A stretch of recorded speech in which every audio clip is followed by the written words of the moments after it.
Good morning, everyone. My name is Mark Gaskin. I am a retired Foreign Service officer, and I have the great pleasure and honor of introducing Lieutenant General Walter E. Gaskin, U.S. Marine Corps.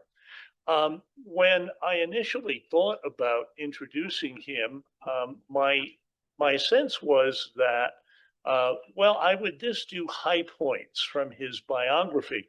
So I started to highlight, and then I realized I would have to read everything because everything he has done has been so significant. We're enormously, really privileged to have him. Pat and I started talking about the topic for this symposium. It seemed like the day after the last one.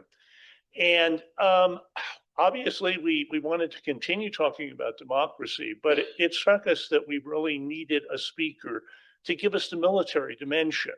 This was long before, obviously, the war in Iran, but we did have Mr. Hegseth, and it was obvious where things were going. And I thought about this and thought, do I know anyone? And fortunately, the general and I both belong to an organization called National Security Leaders for America. And I thought, wow, maybe I can reach out to them. Maybe, it's hard to find anybody who is really a senior military leader here. Rare to have anyone. And through Vice Admiral Mike Smith, who was the head of the organization, we were very lucky to have General Gaskin proposed to us. So I'm not going to say anything more. I think we're all anxious to hear what he has to say, particularly after the last talk. So without further ado, General Gaskin.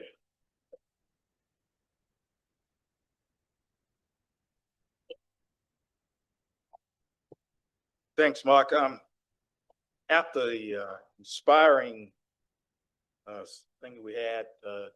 presentation we had a few minutes ago, it caused me to look at what I wanted to say about democracy and how it impacts military. So I will make about 9 points, but I really want to engage in a conversation about these things because my fundamental anxiety that I have about the status that we're in is that we just don't know enough about our friends and neighbors, those that we are supposed to be allies with and understanding. We don't understand what's happening in the Middle East, and we definitely don't understand what's going on in the Caribbean because of what it's not our values. So I'll hit on part of that and hope to engage you in some conversations and answer any questions you have, because I have my career spent in depth knowledge in national security, and that's why the frustration comes, because some of the things that I hear, I know not to be true, and I can't figure out how we got there. But it is really a good honor, and I am just remiss that I haven't had an opportunity to share this discussion, because this is a good group. I am really, and so much experience in this room that needs to be broadly talked about. So I don't discuss most of the quintessential ideas in human history, democracy, not as an abstract concept, but as a living, evolving system that demands protection, investments, and above all, intentional leadership. Democracy is often described in terms of elections, institutions, and laws, but those are only the visible structures. It is not the scaffolding. Beneath them are deeper pillars: trust, legitimacy, participation, and the ability to protect the strength while maintaining values. Today, I want to focus on two critical dimensions of that strength: hard power and soft power. and how they interact both at home and abroad, particularly through the alliances like NATO and the European Union, which I will talk about extensively. The pillars of our healthy democracy, before we explore the power of it, we need to define what we are talking about, what we are protecting, this power. A healthy democracy rests in several pillars. There are 5 of them. The rule of law, no one is above it. Free and fair elections, the voice of the people must be real, not symbolic. Accountability of institutions.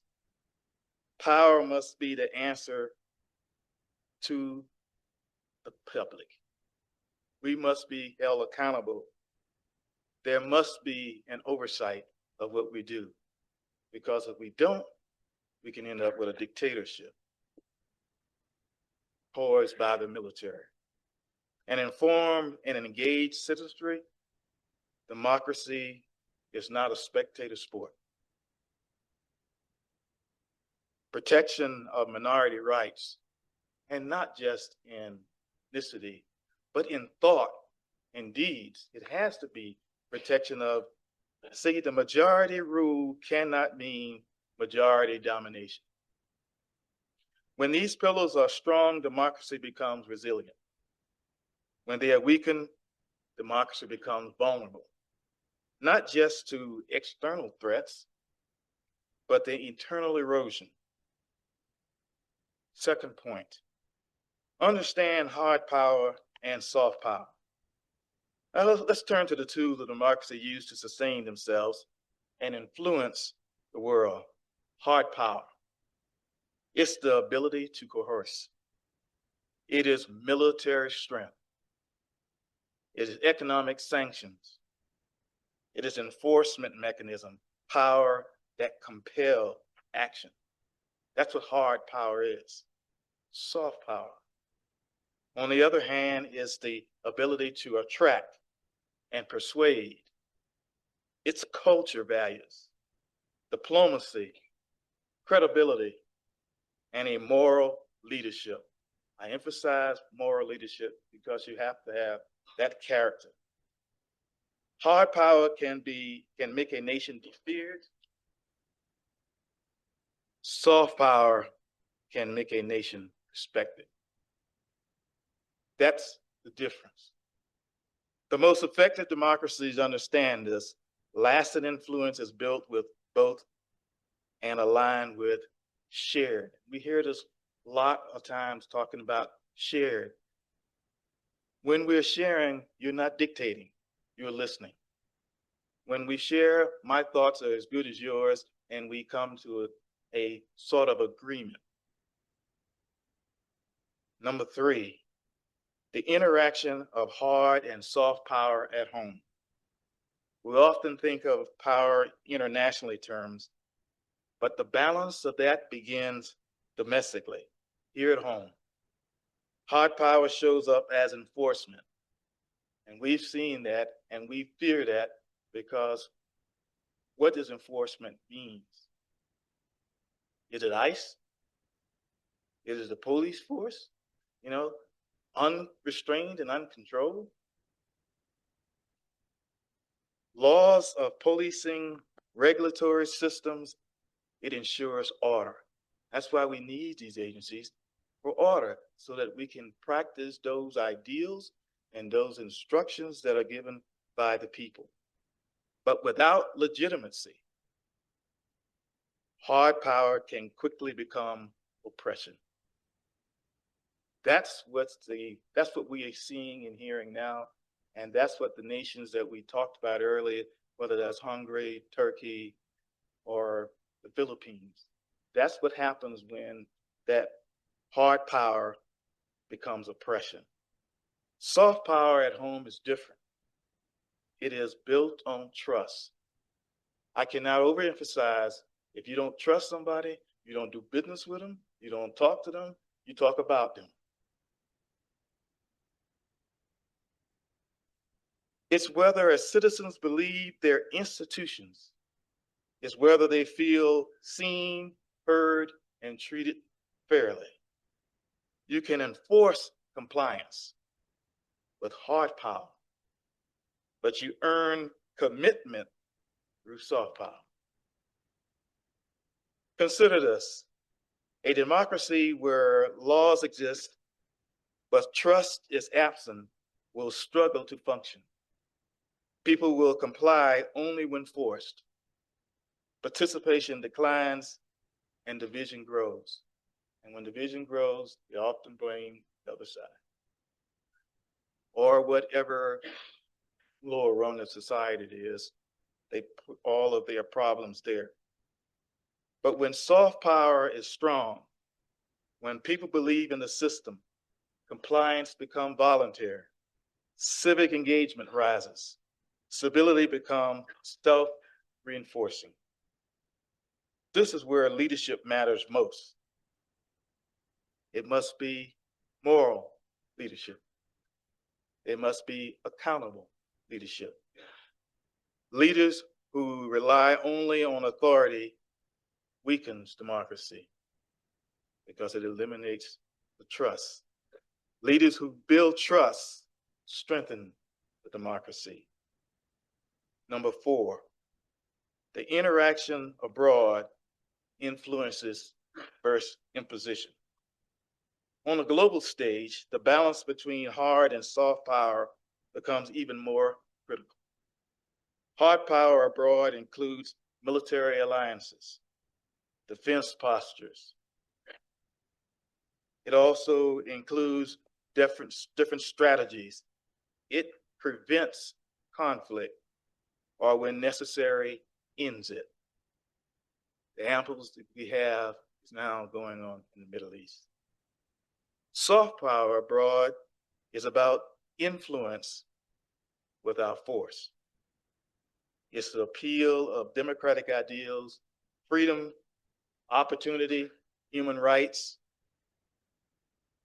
and the ability to shape outcome because the others want to align with you. It was not by mistake that when we listened to President Reagan, when he says that we were high on the hill, because they wanted to be like us. They saw in us what they could be or should have been. History has shown us that hard power alone cannot and will not build a lasting peace. The things that I most are concerned about as we deal with the Middle East and the struggles that we have there. First of all, I have to tell you, all of my UK friends, I blame them for the Middle East. If you look at all of the boundaries, whether that's Syria, Iraq, Afghanistan, there are straight lines across boundaries, tribal boundaries, and so there will always be friction whether you're Sunni or Shia. All of those are there, but what I also grew from them is that they spread the ideals that we share. King Charles was here and he talked about the Magna Carta. The Magna Carta has spread around the world. It is a bedrock of the people must ensure and give freedom to the governance of themselves who they put together. The one thing that we discussed in the last was that our democracy is an electoral democracy. It's not pure like in Athens, because we elect officials to represent and speak for us, and that's why we have the electoral democracy. However, when those folks fail to do that, fail to represent what we consider dear and true, then we have to get them out. Thing is saying, throw the bums out. It prevents conflict. And as soft power is about the influence without force, its appeal to democratic ideals, human rights, its ability to shape outcomes because they want to be like us. History has shown that hard power alone cannot build lasting peace. We can bum you back into the Stone Ages, but when you come out, you still feel the same way.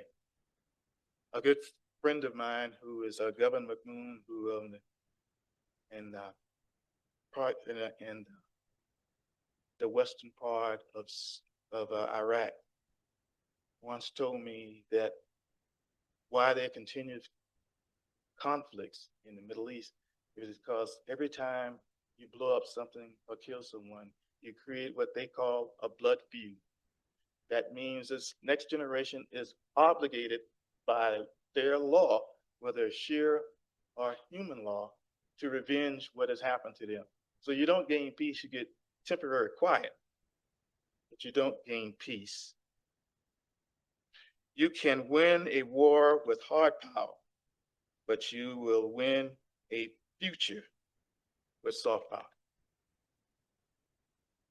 When democracies abroad were aligning their actions to their values and they lose credibility, and once credibility is lost, soft power erodes, and with it, long-term influence. The fifth point, NATO, the fusion of strength and shared values. One of the things that happened after the Cold War was the countries, especially Lithuania, Poland, and the Eastern countries all wanted to be or get away from the Soviet Union. They were looking for peace. They were looking for shared ideas. They had initial issues among themselves, especially when Yugoslavia broke up. But what they all shared in common was, I want to have a place where my children and grandchildren can grow up. So NATO represented to them a balance of both strength and peace. The North Atlantic Treaty Organization is often viewed as primarily as a military alliance, a hard power instrument. It is that. It provides collective defense and deters aggression. It signals that an attack on one is an attack on all. But those are things that happen that I don't think that Americans in general understand what is meant by those ideals and why NATO is not just a military organization. We don't understand that those group of nations, now 32, turn over their fighting force to an American four-star that we call Supreme Allied Commander. We don't do that. We have a problem with the SOFA agreements where we let some other person control our forces, our troops. But NATO has done that. NATO also doesn't explain that it's not about the 2% or 5% of GDP. Most folks think that that's dues. It is not. What they originally said in that endeavor is that you will provide 2% of your GDP, which is controlled by parliaments and Congress, legislators, toward your defense, the collective defense. Talk about collective in a minute. But you also must do 20% toward hardware. Nobody talks about what that 20% was toward hardware. Guess where they bought that hardware from? The United States. Yes, the industrial complex of the United States have gotten rich. Ask Raytheon and ask General Dynamics about that. Why all of the standards of NATO for military fighting is based on our organization for fighting. We set the rules of engagement. And NATO is organized that the Supreme Allied Commander is not the senior person in NATO. Secretary General is. The chairman of the military committee is in charge of SACIR fighting the force. But we never hear that. We think that because you're the NATO, you commander. So as the chairman of the military committee, and normally that will always be a European or Canadian. But as I was, the deputy chairman will always be an American 3-star. When the chairman, the Apollo of Italy, went and became the chief of defense of his nation, I became the chairman of the military committee. So I understand. Remember, the chairman of the military committee is like our chairman of Joint Chiefs of Staff. Every member of that committee is the chief of defense of that country.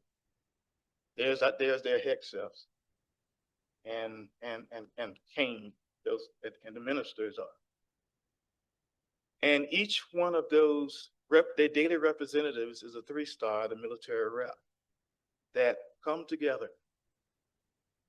The secretary, the General Secretary General of NATO has been a previous leader of the country from which he comes.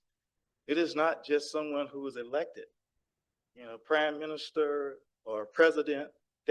Those are the members that make up the NATO committee. And each one of those members of the military committee is the chairman of their joint staff. Then you have the ministers. The ministers of that committee also is our Minister of Defense. And I think I told you, Mark, that the best relations that I saw from the ministers of defense was Bob Gates, who was Secretary of Defense, and Hillary Clinton, who had the Secretary of State. They have a ministerial meeting that those two come together and talk. Then they have a summit where the heads of state all come and talk about that. So it's not just a ordinary alliance that we can cast off. We are intertwined. Some of the things too that we have put restrictions on, folks. That's why I said I get back to collective. Collective defense means that the nations are divided into 4 brigades for naval, and two different formations for ground forces. So you may be a country X. You don't have to provide a whole army. All you have to do is provide troops to the brigade, or you might buy chemicals, or you might buy equipment. That's what the collective thing is. It's a collective defense, and no one has a full thing. So the other misnomer that we hear about that, or how many knows that Afghanistan was a NATO operation, not an American. We were just one of the members in that. And so we talk about it as if it was, but it wasn't. They came to our aid after Article 5, which is more important from NATO. Article 4 is as important as Article 5, because that's consultation. That's where everybody comes together. The night after 9/11, they all met, and they must unanimously agree to come to the aid of one of their members. That's why we've always had problems with Turkey and Greece, because they could never come together. Turkey was upset because they were not a member of EU, but they were a member of NATO. And that's another misnomer that folks don't understand, that 22 members of EU has 27 members. 22 members of them are in NATO. So you have Germany in EU and you have Germany in NATO. It's like talking to both hands. So the discussion, why, and the important thing is that EU also has its own military, its own Navy that coordinates with NATO and its Navy and its ground forces and its aviation forces. And one of the major policy things is the nuclear planning committee in NATO, that only 3 members belong to that. And so the understanding of it is more than just going out of NATO. Final point I'll make about that is that we're the ones in NATO that restricted the size of the German army, just like we did the Japanese. And so when when these nations are providing forces to, as in Germany did, and there was a limit of what they could bring, because there are only 2 4-stars in the German army. One of them belonged to NATO, and one of them is the chief of defense of the country. But we have to understand those in order to understand what it's not just those nations are beginning to feel that it's us alone, or we have to do that. It's sort of like your brother coming up and slapping you and says, "Hey, I'm out of here."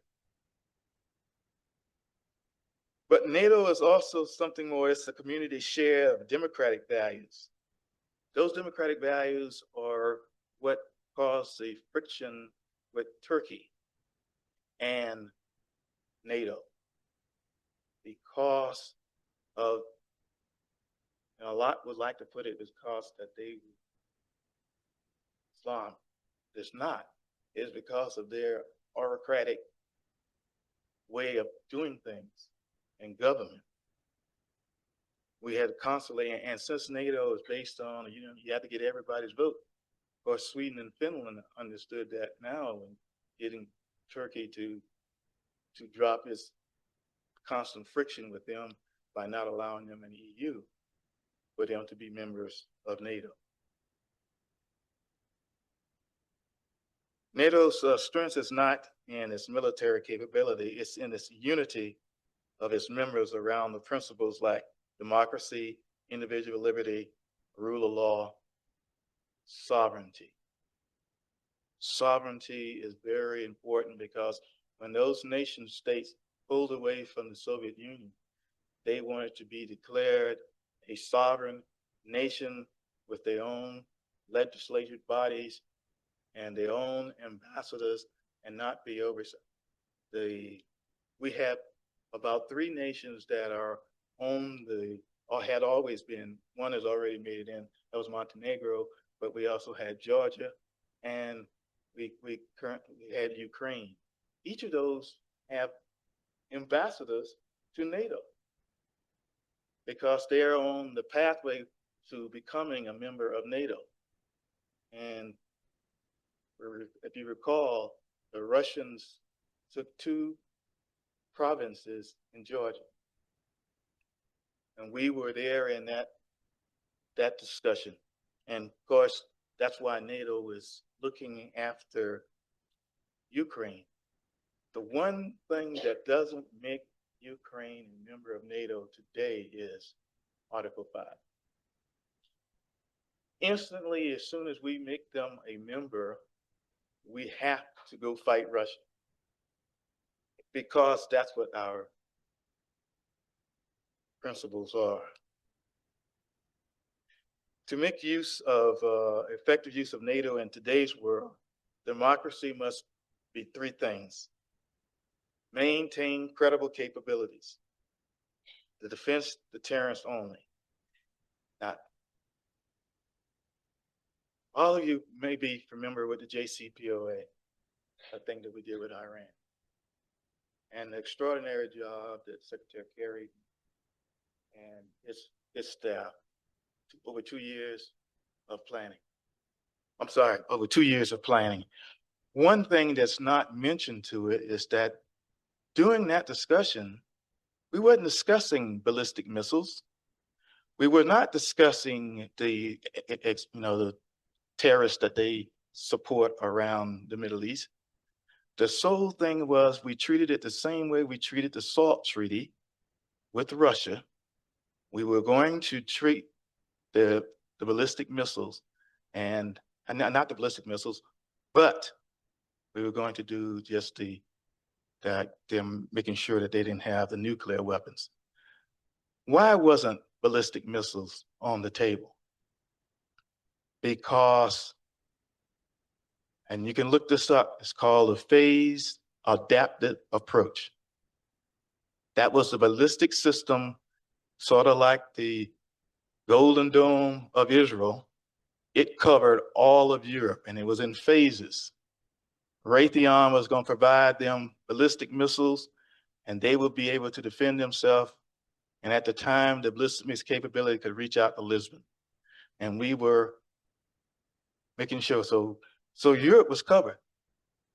This pissed Russia off to no end because Russia considers themselves a European as well as an Asian. So that was not on the table. That was not the discussion. Now, what was on the discussion for a future discussion was about their export of terrorism and the definition of what terrorism was. Was it the Arab Springs or was it terrorists? And here's what the folks said that were having the problems in the Middle East. When you were fighting for your independence, you were an independent fighter. You were hero. You were called all things by King George, but you wasn't called terrorist. We have adopted that because of the brutality in which and the fear that it causes by their way of warfare. So Genghis Khan would have been a terrorist.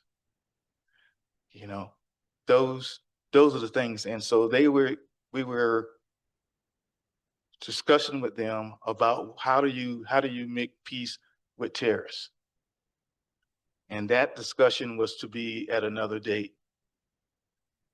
The purpose of JCPOA was to make sure that they did not develop over time a nuclear weapon because we knew that they had the capability to launch. Their issue was, and this was closely held, how can Israel have nuclear weapons and I can't? That was a fundamental issue, and that's why it only went out to the 15-year sunset we talked about. It wasn't because it was that during that time, we made a deal with Israel that we would provide the nuclear umbrella for you. And we only do 3 nations outside of NATO with a nuclear umbrella: Korea, Japan, and Israel. That was the essence of that. And so when we said to India and Pakistan that you can do it for purposes of not growing your nuclear arsenal more than you think it takes to defend yourself, but you must use it for other purposes. So in this last round, Iran says, okay, I won't do the high grade. I just want to do it for civilian needs, whether electricity or generation. So that became a non-starter because of where we were. But that's what we mean by maintaining capability to create deterrence, because that's what we believe that India and Pakistan do. Self-assured destruction. Believe it or not, that's the same thing that we have with the USSR or Russia now. Balance of number of warheads we got, so we could create, even with our triad, we could create assured destruction of each other. Despite the fact that their economy is in the toilet, they still have those weapons. And we know that they have the capability, because that's why we did the shuttle with them mission with Russia. We know what they can launch those weapons. And we know they too have the triad system: airborne, land-based, and submarines. Number 6, the European Union soft power is strategic influence. If NATO presents a structure used for hard power combined with shared values, the European Union represents strategic use of soft power. Now, even the collective bargaining that EU does, remember, the EU was formed to compete with the United States. because, like I told you, all of the industrial complex, our industrial complex was overwhelming, and if in NATO you had the Buy American, same thing you saw with Airbus and versus Boeing. They became, but they had to have a collective joint thing. They couldn't go out of individually and compete with our industrial complex. And you saw what happened with Great Britain when they did Brexit, exit from that. It's because they never changed their currency. Everybody else in the EU with the euro had the same currency and followed a certain rules, and Great Britain never would, and decided that they could do better. But the one thing that Great Britain got a promise from the United States that we would maintain, whatever you do with the EU, you would maintain that level of trade and economics security.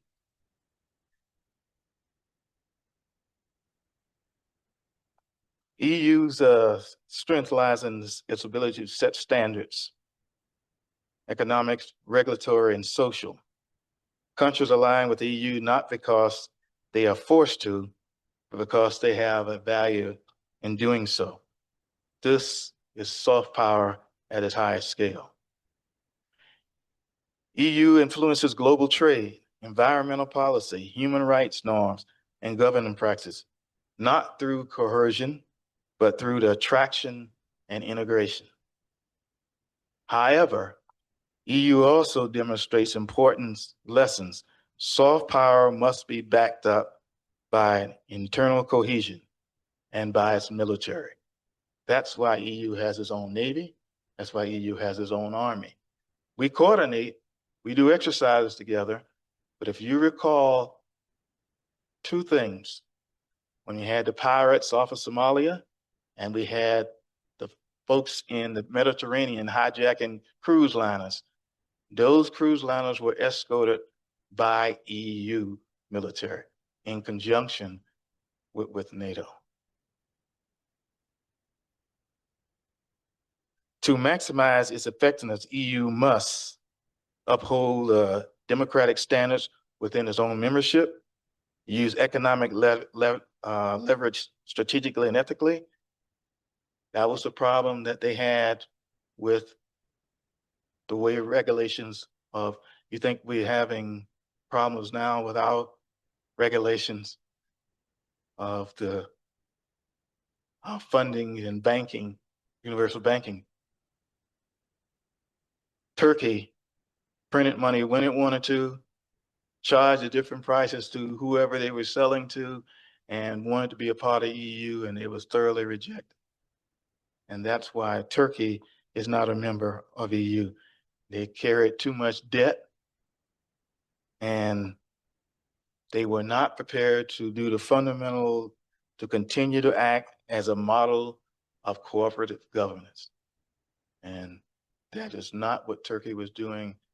And Turkey, sort of like Egypt, with the Brotherhood, Islamic Brotherhood, was just absolutely dictatorship.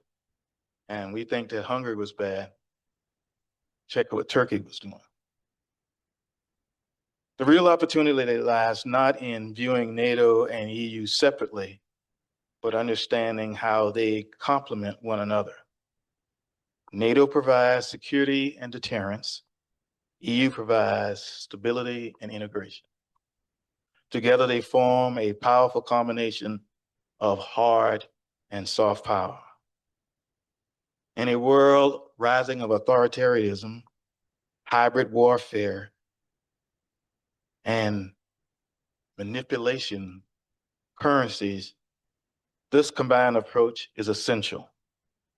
Security without stability is fragile. Stability without security is vulnerable. When aligned, NATO and EU offers a blueprint for democratic resilience. Number 8, challenges in the modern era. we would be naive to think path forward is simple. Democracy today faces several challenges: disinformation and erosion of the truth, polarization and loss of shared identity, economic inequality undermining trust, the external interference in the democratic processes of these countries. These challenges blur the lines between domestic and international arenas. Cyber attacks, influence campaigns, economic coercion as tools that target both hard and soft power simultaneously. To resolve effectively, the democracies must evolve. Which brings me to my final point, number 9. A way forward, strength through balance. So how do we move forward? First, we invest in the democratic institutions at home. We have done a lot to destroy, and the one that's most dearest to my heart is USAID, because every time I was in combat, both in Iraq and Afghanistan, they were there. Military cannot build nations. We can only shut down the threat. After that, we gotta have those agencies that's going to help not only the building of governance, rule of law, but medical and future growth of a nation. So, number 2, rebuild the trust with citizens. Soft power begins domestically. Without it, external influence is hollow. Third, maintain credible defense capabilities. Now, I'm a military person, and I know exactly how long it takes to build a carrier battle group, how long it takes to build an army. It doesn't happen 13 months, 14 months. The thing is that the only thing that I agree with is getting a hold of the defense industrial complex, because we get overcharged. You think you get overcharged in medical? We get overcharged, and you really think that we have to pay $1 billion for one carrier if it's America first, and you're building it for us? We have got to get a hold of that. It costs too much. That $1.5 trillion budget is largely built of things that we have got to build in order to project ourselves. If you're going to be a leader, you got to be able to project. And that's one thing I don't think this administration understands. 5th, strength and alliances, not just military alliances, but political and economic partnerships, because they multiply power. So in closing, let me say this: democracy is self-sustaining. It is not self-sustaining. It requires vigilance. It requires leadership. And it requires balance. Hard power without soft power leads to fear without respect. Soft power without hard power leads to ideals without protection. But together, aligned intentionally, grounded values, they create something far more powerful. A democracy is not only strong, but enduring. The question before us is not whether democracy will face challenges, because it will. The question is whether we will meet those challenges with clarity, unity, and purpose. Because in the end, democracy is not just about governance. It is about belief. Because the people can govern themselves when given the proper leadership, belief that freedom is worth defending, and belief that together we can build systems that are not only powerful, but they're just. And so that when Our military takes that oath of office to support and defend the Constitution of the United States. It is about a belief of who we are, what we stand for, that people will want to be like us and not at us. Thank you.